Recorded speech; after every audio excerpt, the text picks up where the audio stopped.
तो बच्चे हमारे कहाँ पढ़ने जाते थे? गुरु के कुल में। है? गुरु किसे कहते हैं? जब गुरु कुल में पढ़ेगा आदमी तो गुरु के बारे में समझेगा। गुरु किसको कहते हैं? वो कहते हैं अंधकार को, और वो कहते हैं प्रकाश को। जो अंधकार से प्रकाश की तरफ ले चले उसका नाम है गुरु। और जो अंधकार में ढकेल करके हमें मार दे, हमारा सत्यानाश कर दे, वो गुरु नहीं हो सकता। तो गुरु परंपरा से वेद हमारे जीवन में उतर करके आया। आज भी अगर वेद है हमारे बीच में तो इसका मतलब कि जो है गुरुओं ने सिखाया है, ये क्रम चल रहा है। गुरु हमारे यहाँ बैठे प्रवचन कर रहे हो, हमारी अभिलाषा होनी चाहिए कि बैठ करके वहां सुने। कहीं अन्यत्र जाकर के हम बैठ जाएं, सुनना न चाहे और नेगेटिव थॉट बना करके हम बैठे रहे दिन भर, ये नहीं हुआ, वो नहीं हुआ, ऐसे नहीं हुआ। अरे जो सुनेगा वो पाएगा। परमात्मा ने सबको वायु बराबर दी है, परमात्मा ने सबको सूर्य बराबर दिया है, सब कुछ दिया है। अब कोई कमरे में बैठ करके कहे कि हमको सूर्य की रोशनी लेनी ही नहीं है, सूर्य बड़ा खराब है, ऐसा है, वैसा है, क्या करेंगे? उस व्यक्ति का क्या है? उसके रहने से भी कोई भला नहीं, जाने से भी कोई भला नहीं। इस प्रकार से बंधुओं, वेद का स्वाध्याय करते करते ब्रह्मचारी को 25 वर्ष बीत गए। ब्रह्मचर्य काल में विद्या का अध्ययन होता है, 25 वर्ष तक बच्चे पढ़ते हैं। उसके बाद जो है फिर कहाँ जाते हैं? कहाँ जाते हैं? गृहस्थ में जाते हैं। गृहस्थ किसे कहते हैं? गृह में ऐसे कहो ना, पहले उसका घर नहीं था, वो तो जंगल था, जंगल में रहता था, आ गया घर में तो एक घर बनाना पड़ेगा।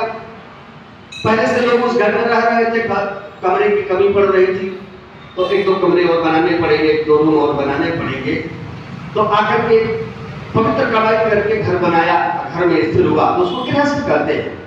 और जो ज्ञान उसने वेद के द्वारा अर्जित किया था 25 वर्षों में, उससे जैसे बैटरी चार्ज हो गई। हमारी बैटरी जब हम लगा देते हैं रात भर में पूरी फुल चार्ज हो जाती है, दिन भर में पूरी चार्ज हो जाती है, तो रात में उजाला देती है, बैटरी चार्ज होती है। उसी प्रकार से हम उसका सुख लेते हैं, उसका लाभ लेते हैं। ठीक इसी प्रकार से जब वेद का अध्ययन करते करते 25 वर्ष में विद्या का अर्जन खूब कर लेते हैं, अपनी बैटरी को चार्ज कर लेते हैं, तो उसके खर्च करने का टाइम कौन सा है? गृहस्थ है। गृहस्थ में जाकर उसको खर्च करते हैं। अपने बच्चों को कैसे बनाना, बच्चों को उपासना कैसे सिखानी, परमात्मा का दर्शन कैसे कराना, उनको नियम और संयम में कैसे बांध के रखना, ये बच्चों को हम सिखाते हैं। अब जो है ब्रह्मचर्य से फिर गृहस्थ में जब जाते थे तो ये सारे हमारे कर्तव्य होते थे। तो वहाँ हम घर भी बनाए, वहाँ अपना पड़ोस भी सुंदर बनाए, अपने बच्चों को भी सुंदर बनाए, अपनी पत्नी को अच्छा बना के रखें। एक शिष्ट एक समाज का निर्माण करके तब संसार से हम फिर जो है उपराम ले लें। घर में रहने की गुंजाइश नहीं थी। हमारे देश के अंदर 8 वर्ष और 60 वर्ष वालों से को घर छोड़ देना पड़ता था। राजा का ये नियम था, राजधर्म व्यवस्था थी कि आप 8 वर्ष के बच्चे को घर में रख नहीं सकते और 60 वर्ष होने पर आप घर रह नहीं सकते, आप जाइए। तो जब चले जाते थे बाहर जंगलों में, वो 60 वर्ष वाले कहाँ जाते थे? जंगलों में जाते थे, तपस्वी बन करके, साधक बन करके, साधना में लीन होकर के। जो साधना से जो कुछ ऊर्जा प्राप्त होती थी, परमात्मा चिंतन से जो ऊर्जा प्राप्त होती थी, उसको जो है विद्यार्थियों को बांटते थे। तो जो 8 वर्ष वाले गए रहते थे जंगल में, उन्हीं को 60 वर्ष वाले पढ़ाने का काम किया करते। कितनी अच्छी बात है। देखो, कहीं टीचर खोजने की जरूरत नहीं, कहीं अध्यापक बुलाने की जरूरत नहीं है। सब अपने अपने कर्तव्यों का ठीक से निर्वहन करते थे। तो वहां से वेद विद्या का जो है प्रसार होता था, क्योंकि बच्चे पढ़ के आते थे।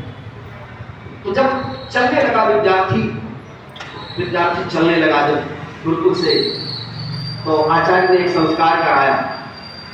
भाइयों, आज समाज में मैं बैठा हूँ, यहाँ सभी लोग आर्य हैं। विवाह से पहले वाला संस्कार कौन सा होता है? कोई व्यक्ति खड़ा होकर बताए। विवाह से पहले का संस्कार, उसको कहते हैं समावर्तन संस्कार। क्या कहते हैं? समावर्तन संस्कार, जो विवाह से तुरंत पहले गुरुकुल में ही होता था। आचार्य का जैसे मान लीजिए कि दीक्षांत समारोह, तो जब समावर्तन संस्कार होता था तो गुरु जो है उसको उपदेश करता था बच्चे को। क्या कहता था? कहता था कि सत्यम वद धर्मम चर, हे बेटे सत्य का आचरण कभी मत छोड़ना, सदैव सत्य का आचरण जीवन में करना, और धर्मम चर, अपने बताए हुए जो धर्म अपने सीखा है, जो तुम्हारा मानवीय धर्म है, उसके अनुरूप ही जीवन में जीना। कभी भी दैत्य का जीवन मत जीना, कभी पिशाच का जीवन मत जीने लग जाना है। तो विद्यार्थी क्या है ना, तो जो है सत्यम पद धर्मम चर, अभी कहता था क्या गुरु, जो अंतिम बात कहता था, स्वाध्यायान मा प्रमदः, स्वाध्याय में कभी भी प्रमाद मत करना। स्वाध्याय किसको कहते हैं? स्वाध्याय के कई अर्थ हैं। एक अर्थ यह है स्वस्य अध्ययनम इति स्वाध्याय, अर्थात स्वयं का अध्ययन करना, अपने को बार बार अध्ययन करते रहना कि कहीं मानव से हम गिर करके पशु तो नहीं बनते जा रहे हैं। इसलिए प्रत्येक दिन सायं और प्रातः काल बैठ करके आत्मचिंतन करना, उसका नाम था स्वाध्याय। और दूसरा इसका अर्थ है, दूसरा एक अर्थ है वेद का अध्ययन करना, वेद को पढ़ते रहना, स्वाध्याय है। परमात्मा चिंतन करना स्वाध्याय है, गुरुओं के शरण में बैठना स्वाध्याय है। ये सब स्वाध्याय के अंतर्गत आते हैं। तो बच्चा जब जाने लगा तो गुरु जी से कहा कि महाराज 25 वर्ष तक आप हमको पढ़ाए हैं, इतने लंबे समय तक पढ़ाते पढ़ाते, अब फिर जब जाने लगा हूँ तो कह रहे हैं कि जाकर के घरों को पढ़ना। ये महाराज जी पढ़ते पढ़ते जिंदगी बीतेगी क्या, इतने लंबे समय से पढ़ता जा रहा हूँ। तो तब गुरु कहता है कि अच्छा बेटा एक चीज बताओ, गुरुकुल में रहते थे तो सवेरे कैसे जागते थे? तो कहा कि जब घंटी बजती थी, 4 बजे घंटी बज जाती थी तो सभी लोग जाग जाते थे। कहा कि अच्छा अब घर पे जाओगे तो तुम्हारे घर पे पिताजी घंटी बजाते हैं 4 बजे जागने के लिए? कहा कि ना, नहीं बजाते हैं। कहा कि किसी के घर में बजती है? कहा कि ना, नहीं बजती है। तो ये बताओ 4 बजे जगोगे कैसे, जब पिताजी भी 6 बजे तक सोते हैं, माता जी भी 7 बजे तक सोती हैं, भाई भी जो है 8 बजे तक सोते हैं सब। तो जहाँ सारे जो है इस तरह की दिनचर्या बना के बैठे हैं, तो तुमको कौन जगाएगा 4 बजे? ये जो दिनचर्या हमने बना के दी है तुम्हारे जीवन में, वह कैसे जो है आगे जीवन में उतरेगी, कैसे हो पाएगा? तो तब विद्यार्थी को समझ में आया कि क्या ये बात है गुरुजी, सही बात है। तो फिर क्या करेंगे? कहा कि ये स्वाध्याय करते रहोगे तो यही स्वाध्याय तुम्हारे अंदर घंटी बजाता रहेगा, स्वाध्याय को छोड़ देकर घंटी का बजना बंद हो जाएगा और फिर तुम्हारी दिनचर्या बिगड़ जाएगी। सबसे पहली जरूरत है हमारी दिनचर्या।